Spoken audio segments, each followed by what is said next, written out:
السلام عليكم ورحمة الله وبركاته.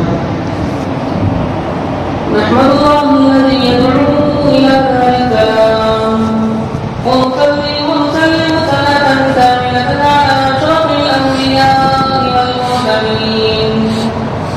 أما بعد فأعوذ بالله من الشيطان الرجيم. بسم الله الرحمن الرحيم. شهر رمضان الذي أنزل فيه القرآن هدى للناس وبينات من الهدى والفرقان.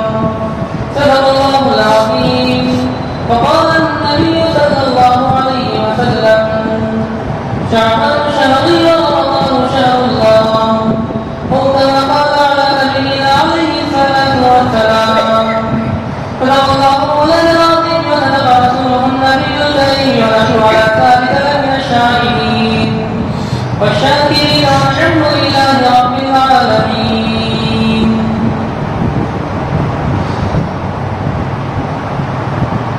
بے زبانوں کو جب زبان دیتا ہے، بے زبانوں کو جب زبان دیتا ہے تو پڑھنے کی وہ قرآن دیتا ہے. محترم و محترم و معزز سامعین کرام و برادران اسلام، ملت اسلامیہ کے غیور نوجوانوں، سب سے پہلے اللہ تبارک و تعالیٰ کی تعریف کے بعد ہم اپنی بات کا آغاز کرتے ہیں. ہم پہ رمضان المبارک کا بابرکت مہینہ پائے قدم ہے. کتنا پرنور ماحول ہے. چہروں پر اہل ایمان کے چہرے سرسبز و شاداب ہیں. ایمان والوں کے دل ایمان سے منور ہیں. مساجد کچاکٹ بھرے ہوئے ہیں. سر ٹوپیوں سے سجے ہوئے ہیں. اہل ایمان کے دل میں ایمان سے منور ہو رہے ہیں. زبانیں ذکر اللہ سے تر و تازہ ہیں اور ساری ہر طرف رمضان کی آمد ہے. نیکیوں سے محبت، گناہوں سے نفرت، یہ سب کیوں ہے؟ اس لیے کہ رمضان کی آمد ہے. جس رمضان کی آمد کے لیے ہم نے 11 مہینے انتظار کیا، وہ مہمان کی آمد ہی کیا ہوگی جس کے لیے ہم نے 11 مہینے انتظار کیا ہو. محترم سامعین کرام اور برادران اسلام، اللہ تبارک و تعالیٰ نے ہم سب پر رمضان کا مہینہ لایا ہے. یہ برکتوں والا مہینہ، یہ رحمتوں والا مہینہ، یہ اللہ تبارک و تعالیٰ ہم پہ لائے ہی اللہ کا احسان ہے. کتنے انسان تھے جنہوں نے سال رمضان کا انتظار کیا، لیکن جو ہی رمضان کا اعلان ہوا تو اللہ تبارک و تعالیٰ نے وہ انسان کو اپنے پاس بلا لیا. لیکن اللہ کا احسان ہے، اللہ تبارک و تعالیٰ نے ہم سب کو رمضان کا مہینہ برکت والا مہینہ ہمیں نصیب فرمایا. یہ اللہ کا احسان ہے. محترم سامعین کرام، یہ ایسا عظیم الشان مہینہ ہے، ایسی برکت والا مہینہ ہے. اللہ تبارک و تعالیٰ نے ہر چیز میں ایک چیز کو سردار بنایا ہے. اللہ تبارک و تعالیٰ نے دنوں کے اندر جمعے کے دن کو سردار بنایا ہے. اسی طرح اللہ تبارک و تعالیٰ نے کتابوں میں قرآن مجید کو سردار بنایا ہے. اور اللہ تبارک و تعالیٰ نے اسی طرح رمضان کو سارے مہینوں کا سردار بنایا ہے. یہ رمضان سب سے عظیم الشان مہینہ ہے. 12 مہینوں میں سب سے افضل جو مہینہ ہے رمضان کا مہینہ ہے. اس مہینے کے اندر اللہ تبارک و تعالیٰ نے خصوصی فضیلتیں رکھی ہیں. اللہ تبارک و تعالیٰ نے ایمان والوں پہ احسان کیا کہ مہینے کے اندر اللہ تبارک و تعالیٰ سرکش شیاطین کو قید کر دیتے ہیں، سرکش جنات کو قید کر دیتے ہیں، اور اللہ تبارک و تعالیٰ نے مہینے کے اندر جنت کے دروازے کھول دیتے ہیں. آئیے محترم سامعین کرام، آپ حضرات کو میں ترمذی شریف کی روایت سناتا ہوں. جلد نمبر 1 صفحہ نمبر 144 کی روایت ہے. عن ابي هريره رضي الله عنه قال قال رسول الله صلى الله عليه وسلم: اذا كان اول ليله من شهر رمضان سبلت الشياطين وراءت الجن. حضرت ابو هريرہ رضی اللہ تعالیٰ عنہ سے روایت ہے، رسول اللہ صلی اللہ علیہ وسلم نے فرمایا: اذا كانت ليله من شهر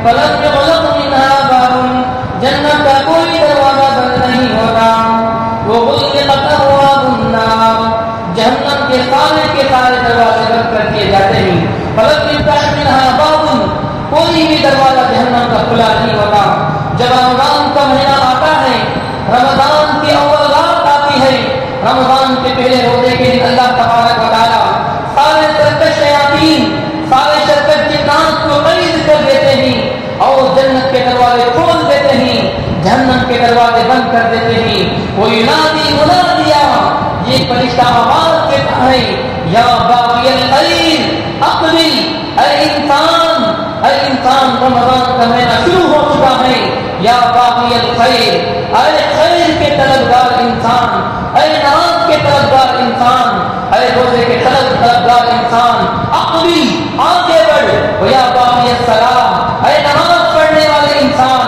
آگے بڑھ اور فرماتا ہے یا باغی الشر اے بدی کے طلبگار انسان گناہ کے طلبگار انسان گناہ کرنے والے انسان جھوٹ بولنے والے انسان اقبل رمضان کا مہینہ شروع ہو گیا ہے ختم کر دے جھوٹ کو ختم کر دے اور بدی کو ختم کر دے یہ فرشتہ مولا اعلان کرتا ہے وَلِلَّهِ عُتَقَاءُ مِنَ النَّارِ یہ مہینہ اللہ تبارک و تعالی جہنم سے آزاد کرنے والا مہینہ ہے وَذَلِكَ كُلُّ لَيْلَةٍ یہاں تک کہ سارا رمضان فرشتہ اعلان کرتا ہے یہ ایسا برکت والا مہینہ ہے ایسی رحمتوں والا مہینہ ہے محترم سامعین کرام میں نے آپ حضرات کے سامنے کل میں آپ حضرات کے سامنے پہلا بار میں نے آپ حضرات کے سامنے پڑھایا اس میں اللہ تبارک و تعالی سب سے پہلے تخلیق انسان کا ذکر فرمائے ہیں اللہ نے انسان کو پیدا کرنے کا ذکر فرمائے ہیں وَإِذْ قَالَ رَبُّكَ لِلْمَلَائِكَةِ إِنِّي جَاعِلٌ فِي الْأَرْضِ خَلِيفَةً جب اللہ تبارک و تعالی نے فرشتوں سے کہا إِنِّي جَاعِلٌ فِي الْأَرْضِ خَلِيفَةً یقیناً میں انسان کو پیدا کرنے والا ہوں ساری دنیا کے اندر سارے مخلوقات میں سردار بنانے والا ہوں میں اپنے خلیفہ بنانے والا ہوں جب اللہ تبارک و تعالی نے فرشتوں سے کہا اے فرشتوں میں انسان کو پیدا کرنے والا ہوں میں انسان کو اپنا خلیفہ بنانے والا ہوں فرشتوں نے فرمایا أَتَجْعَلُ فِيهَا مَن يُفْسِدُ فِيهَا اے اللہ آپ انسان کو پیدا کریں گے أَتَجْعَلُ فِيهَا مَن يُفْسِدُ فِيهَا وہ پیدا کرنے کے بعد وہ فساد مچائیں گے وَيَسْفِكُ الدِّمَاءَ خون خرابہ کریں گے وَنَحْنُ نُسَبِّحُ بِحَمْدِكَ وَنُقَدِّسُ لَكَ اے اللہ ہم آپ کی تسبیح بیان کرنے والے ہیں فرشتوں نے کہا اے اللہ ہم آپ کی بڑائی کرنے والے ہیں وَنَحْنُ نُسَبِّحُ بِحَمْدِكَ وَنُقَدِّسُ لَكَ آپ کی پاکی بیان کرنے والے ہیں تو اللہ تبارک و تعالی نے کہا قَالَ إِنِّي أَعْلَمُ مَا لَا تَعْلَمُونَ اے فرشتوں میں جو جانتا ہوں تم نہیں جانتے پھر اللہ تبارک و تعالی نے آدم علیہ السلام کو پیدا کیا پیدا کرنے کے بعد وَعَلَّمَ آدَمَ الْأَسْمَاءَ كُلَّهَا ثُمَّ عَرَضَهُمْ عَلَى الْمَلَائِكَةِ پھر اللہ تبارک و تعالی نے آدم علیہ السلام اور فرشتوں کو علم سکھایا سکھانے کے بعد انبئونی آدم علیہ السلام سے اللہ نے کہا اے آدم علیہ السلام جو میں نے آپ کو علم سکھایا ہے آپ کو سنائیے یعنی اللہ تبارک و تعالی نے آدم علیہ السلام اور فرشتوں کو تمام مخلوقات کا علم سکھایا لیکن آدم علیہ السلام نے اس کو اکبر یاد کیا پھر اللہ تبارک و تعالی نے سارے فرشتوں کے نام سکھانے کے بعد اللہ تبارک و تعالی نے کہا اے آدم علیہ السلام آپ تمام فرشتوں کے نام سنائیے آدم علیہ السلام نے فرمایا یہ قرآن میں حضرت جبرائیل نہیں حضرت میکائیل نہیں حضرت اسرافیل نہیں یہ سننے کے بعد سارے کے سارے فرشتوں نے کہا اے اللہ آپ کی پیدا کرنے والے ہیں آپ ہم سے بہتر جاننے والے ہیں پھر اللہ تبارک و تعالی نے آدم علیہ السلام سے کہا وَإِذْ قُلْنَا لِلْمَلَائِكَةِ اسْجُدُوا لِآدَمَ فَسَجَدُوا إِلَّا کہ اللہ تبارک و تعالی نے سارے فرشتوں سے کہا اور شیطان سے کہا آدم علیہ السلام کے سامنے سجدہ کریں تو سارے فرشتوں نے آدم علیہ السلام کے سامنے سجدہ کیا لیکن ابلیس مگر شیطان نے سجدہ کرنے سے روک گیا اور شیطان نے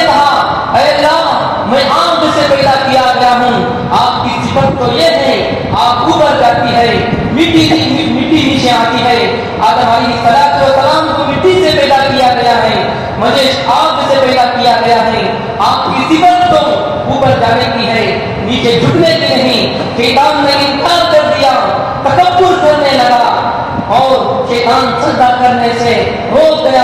پھر اللہ تبارک و تعالیٰ نے کہہ دیا کہ پر لعنت ہو, قیامت تک لعنت برستی رہے گی. دھکار دیا گیا شیطان کو اور آدم علیہ السلام سے کہا یا آدم اسکن انت وزوجک الجنہ, اے آدم علیہ السلام اور آپ کی بیوی آپ جنت میں رہیں. وکلا منہا رغدا حیث شئتما, آپ جیسے چاہے جہاں سے چاہے جو چاہے کھا سکتے ہیں. ولا تقربا هذه الشجرة فتكونا من الظالمين, اور فلاں درخت کے قریب مت جانا. یعنی جنت کے اندر ایک درخت تھا تو اللہ تبارک و تعالیٰ نے کہا سارا جنت تم سے راغب ہو سکتے ہو مگر وہ درخت کے قریب نہیں جانا چاہیے. لیکن مفسرین کرام نے یہ کون سا درخت ہے اس کو ذکر نہیں کیا. ہاں البتہ کچھ مفسرین نے گندم کا درخت یا انگور کا درخت یا انجیر کا درخت بتایا ہے, لیکن کون سا درخت ہے وہ اللہ ہی بہتر جانتا ہے. پھر فأزلهما الشیطان عنها فأخرجهما مما كانا فيه, پھر اللہ تبارک پھر شیطان نے وسوسہ ڈال کے آدم علیہ السلام اور حوا علیہ السلام کو بہکا دیا. پھر وہ شجرہ ممنوع کے قریب جا چکے تھے اور کھا لیے تھے. اللہ تبارک و تعالیٰ نے زمین پہ پھینک دیا. پھر آدم علیہ السلام نے اللہ سے توبہ کی. فتلقى آدم من ربه كلمات فتاب عليه ربنا ظلمنا انفسنا, اے اللہ ہم نے اپنے اوپر ظلم کر لیا, اے اللہ ہمیں معاف کرنا. وَإِن لَّمْ تَغْفِرْ لَنَا وَتَرْحَمْنَا لَنَكُونَنَّ مِنَ الْخَاسِرِينَ. پھر اللہ تبارک و تعالیٰ نے آدم علیہ السلام کی توبہ کو قبول کیا. پھر دنیا میں بھی زندگی چلتی رہی. محترم سامعین کرام, یہ تھی کل کی تفسیر. تو اس کے ساتھ ہی ساتھ سب سے پہلے میں آپ کو یہ بتا دوں روزہ کس چیز کا نام ہے. صام یصوم صومن کے معنی آتے ہی ٹھہرنا, روکنا. روزے کے معنی آتے ہی روکنا. البنایا کے اندر لکھا ہوا ہے, شامی کی روایت میں ہے وهو عبارة عن ترك الاكل والشرب, یعنی روزہ اس چیز کا نام ہے کھانے پینے سے اور نقصانی خواہشات سے رکنے کا نام روزہ ہے. بنیہ یعنی ثواب کی نیت سے روزہ, ثواب کی نیت سے کھانے پینے سے اور نقصانی خواہشات سے روکنے کا نام ہوتا ہے. صرف کھانے پینے سے اس کا مطلب یہ نہیں کہ کھانا پینا چھوڑ دیا ہوتا ہے, بلکہ زبان کا بھی ہوتا ہے, آنکھ کا بھی ہوتا ہے, ناک کا بھی ہوتا ہے, دل کا بھی ہوتا ہے, ساری چیزوں کا روزہ ہے. اس کے ساتھ ساتھ روزہ 3 آدمیوں پہ فرض ہے. روزہ فرض ہونے کے لیے نمبر 1 مسلمان ہونا شرط ہے. مسلمان ہونے کے بعد انسان کا عقل مند ہونا شرط ہے, عقل ہو, عقل سالم ہو. اور نمبر 3 انسان بالغ ہو جائے, یعنی 15 سال کی عمر کو پار کرتے تو انسان تینوں شرائط آ جائیں تو روزہ انسان پہ روزہ رکھنا فرض ہے. اور قرآن و حدیث سے ثابت ہے روزہ رکھنا فرض ہے. محترم سامعین کرام, شریعت جو استنباط ہوتی ہے, جو شریعت بنتی ہے 4 چیزوں سے بنتی ہے. نمبر 1 قرآن, نمبر 2 حدیث, نمبر 3 اجماع امت. یعنی اجماع امت اسے کہا جاتا ہے صحابہ سارے کے سارے صحابہ ایک بات پر متفق ہو جائیں اسے اجماع امت کہا جاتا ہے. نمبر 4 قیاس. قیاس کسے کہتے ہیں؟ سب سے پہلے ہم شریعت میں کوئی چیز ڈھونڈنا ہو تو قرآن میں ڈھونڈتے ہیں. اگر قرآن میں وہ چیز نہ ملے تو ہم حدیث میں ڈھونڈتے ہیں. اگر حدیث میں بھی وہ چیز نہ ملے تو ہم صحابہ کا عمل دیکھتے ہیں. صحابہ نے نہ قرآن میں بات ہے نہ حدیث میں بات ہے, صحابہ نے اس پہ کیا عمل کیا. اگر وہیں پر یہ بات نہیں ہوتی تو ہم قیاس کرتے ہیں. تو روزہ فرض ہونا قرآن میں ثابت ہے, یا ایھا الذین آمنوا کتب علیکم الصیام, روزہ رکھنا فرض ہے. بے شمار احادیث میں روزہ رکھنا فرض ہونے کی روایتیں ثابت ہیں. بلا کسی شرعی عذر کے اگر کوئی انسان بلا کسی شرعی عذر کے روزہ چھوڑتا ہے تو اس پر یعنی وہ انسان جو بلا کسی عذر کے مذاق کے لیے روزہ توڑتا ہے اور اس کا یعنی جو انسان انکار کرتا ہے وہ انسان کو روزے کی فرضیت کو انکار کرنے والے کو احادیث کے اندر اور شریعت میں اس کو کافر کہا گیا ہے. یعنی روزہ فرض ہے لیکن انسان جیسے فرض نہیں مانتا ایسا انسان کافر کہا گیا ہے. اگر اس کا مذاق اڑاتا ہے تو وہ انسان فاسق ہے. یعنی شامی کے اندر یہ عبارت لکھی ہوئی ہے اگر کوئی انسان بلا کسی عذر کے روزہ نہیں رکھتا اور کھلا کھا رہا ہے, پی رہا ہے, لوگوں کے سامنے روزگاروں کے سامنے کھا رہا ہے, پی رہا ہے,